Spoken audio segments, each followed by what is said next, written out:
On February 1, 2004, roughly 89 million Americans watched the Super Bowl halftime show, and then, in the days that followed, a 25-year-old software engineer named Jawed Karim sat at his desk in Palo Alto and could not find a single clip of what everyone was talking about. The internet existed. Broadband was spreading into American living rooms. And yet video, moving, shareable, searchable video, was essentially nowhere. 10 months later, on December 26, 2004, a 9.1 magnitude earthquake split the floor of the Indian Ocean and sent walls of water across 11 countries. The footage existed: tourist camcorders, hotel security cameras, grainy handheld recordings. But Karim again found himself clicking through broken links and dead ends, hunting for something the world had already witnessed and could not easily show him again. 2 frustrations. 1 idea. Karim brought the problem to 2 friends from his days at PayPal: Chad Hurley, a designer who had helped give PayPal its original look, and Steve Chen, a software engineer with a talent for infrastructure. The 3 of them were 25, 27, and 26 years old, respectively, working out of a garage in Menlo Park in the precise manner required by all proper Silicon Valley creation myths. They wanted to build a place where anyone could drop a video file and anyone else could play it. Nothing more complicated than that. On February 14, 2005, Valentine's Day, which history records without apparent irony, they registered the domain youtube.com.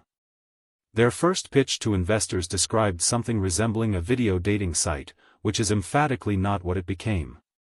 The domain registration cost $10. The first video went live on April 23, 2005. Jawed Karim, the man who had been unable to find a halftime show clip, stood in front of the elephant enclosure at the San Diego Zoo and spoke for exactly 18 seconds. He noted that elephants have very long trunks. Then it ended. That was it. That was the beginning of the platform that would eventually host 14.8 billion videos. Within 12 months, users were uploading 65,000 videos every single day. Nike ran the first major brand advertisement on the platform. A teenage girl filming herself in a bedroom in Ohio could reach the same audience as a cable television network, and increasingly did. The word viral quietly stopped referring exclusively to disease. In October 2006, Google paid $1.65 billion for YouTube, 20 months after the domain registration, 19 months after the elephant. The man who couldn't find a clip online had built the place where all clips would eventually go. The elephants, for their part, have no comment. Strip away the mythology, the garage, the Valentine's Day domain, the 18-second elephant, and what remains is simpler than the story usually admits. 3 people noticed a gap between what technology promised and what it actually delivered, and they closed it.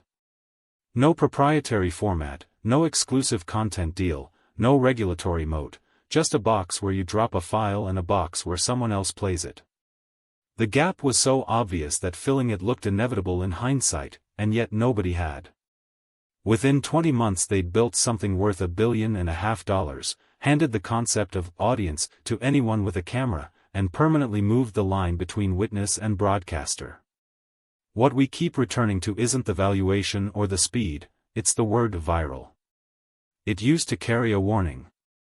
Somewhere between the halftime show and the elephant video, we quietly borrowed it for entertainment and started using it as an aspiration.